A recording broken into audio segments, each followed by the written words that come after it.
Hello everyone. There are the various types of WDM network, that is broadcast and select network, Welling through networks. Now we will see that what are the various types of network. In the broadcast and select network, generally a local network with a small number of end nodes, and each end node equipped with one or more transmitters and a receiver. All the end nodes are connected to a passive star coupler, and that is capable of supporting both unicast and multicast communication. Maybe either a single hop or a multi-hop. Single hop means what? Only a single path is your signal is going to be propagating. Multi-hop means what? It can consider the various paths to propagate the signal there.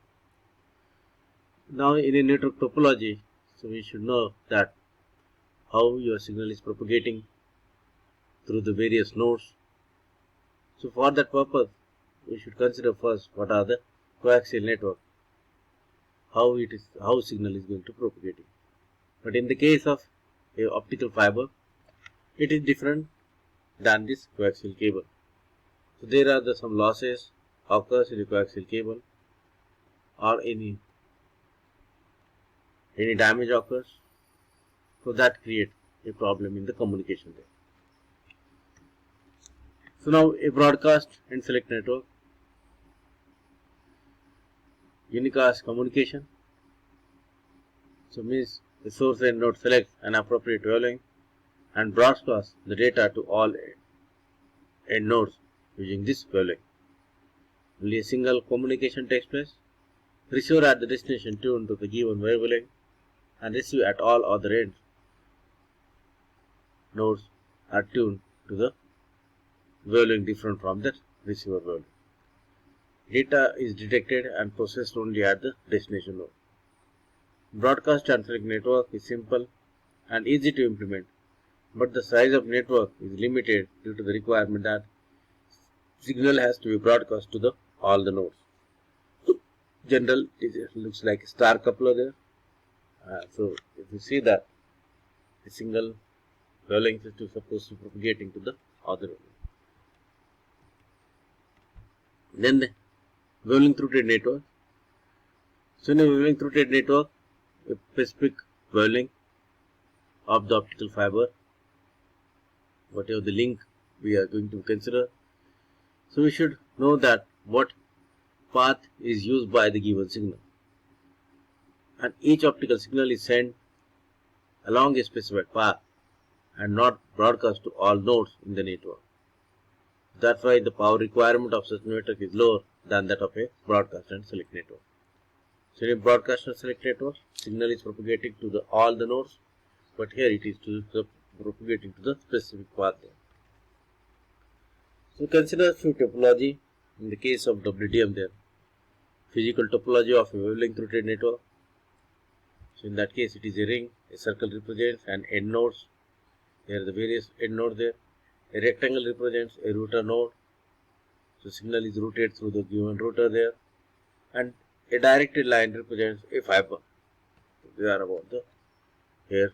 These are about the fiber here. We have fiber here, and these fibers are in direction, and the arrow on the line gives the direction in which the optical signals can flow. So we can consider that is about a physical topology of it. Very good. Light path. So how your signal is propagating there in an optical network. An optical connection from one end node to the another, that is about a path from this node, starts from an end node, traverses a number of fibers and router nodes, and ends in the another end. So you can see that this is about the path for the signal, another path here. Okay, so this way you can see that a different path for the specific node or specific wavelength.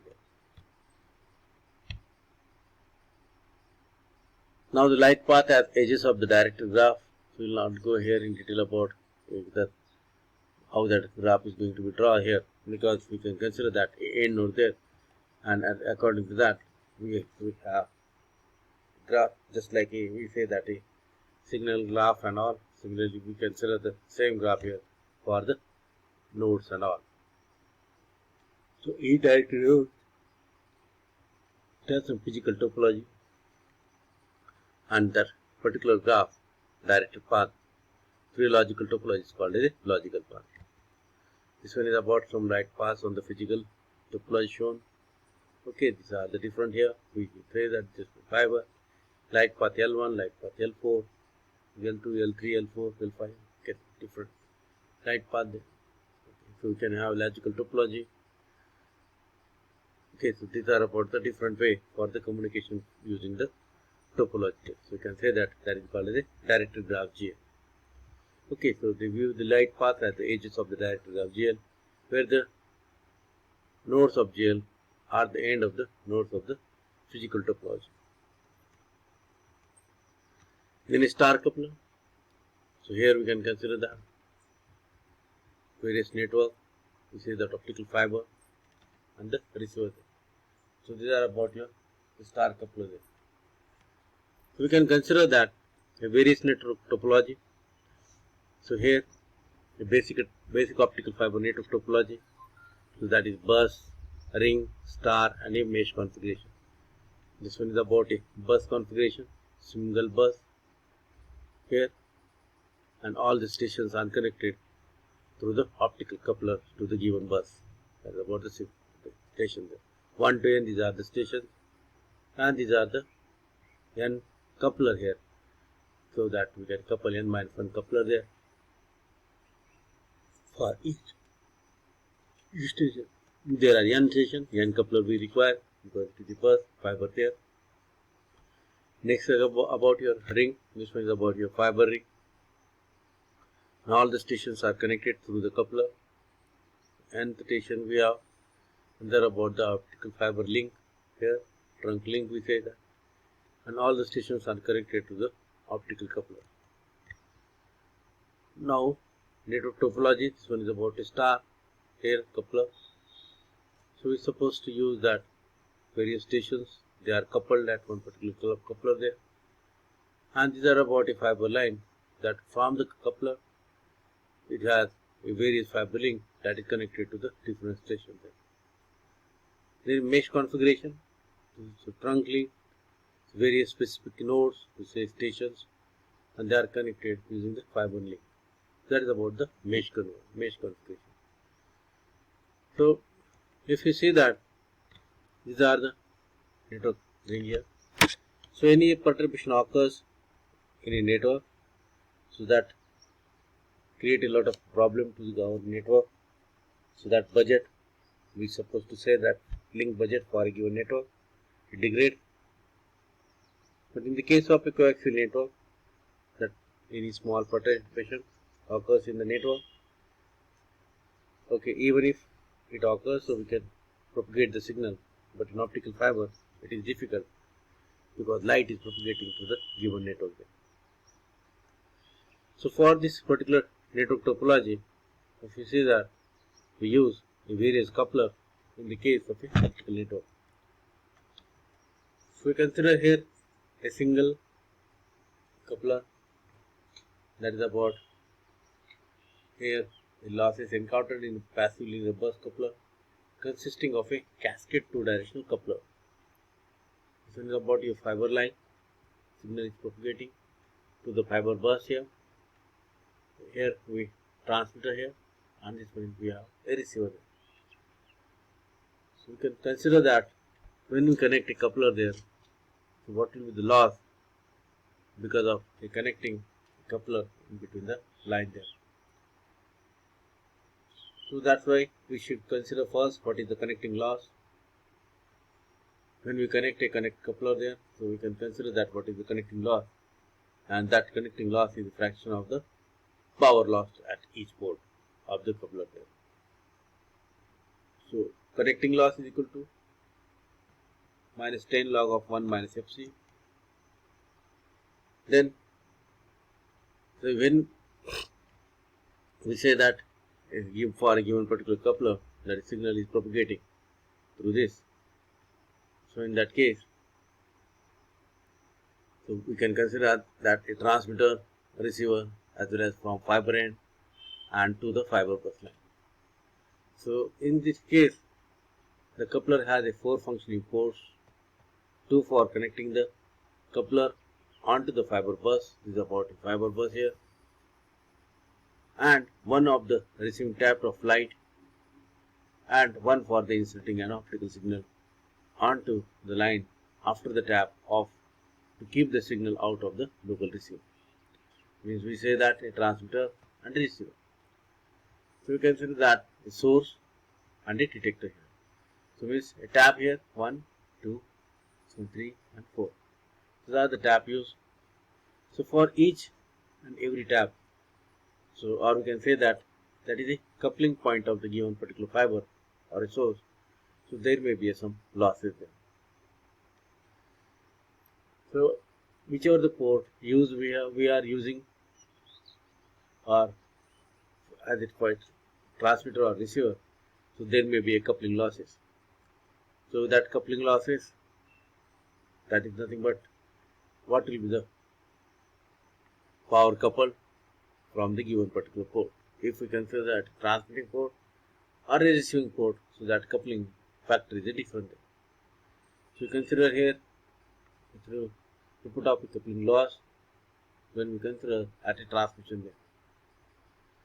In addition to connection and adding tapping loss, there is intrinsic transmission loss associated with each bus coupler.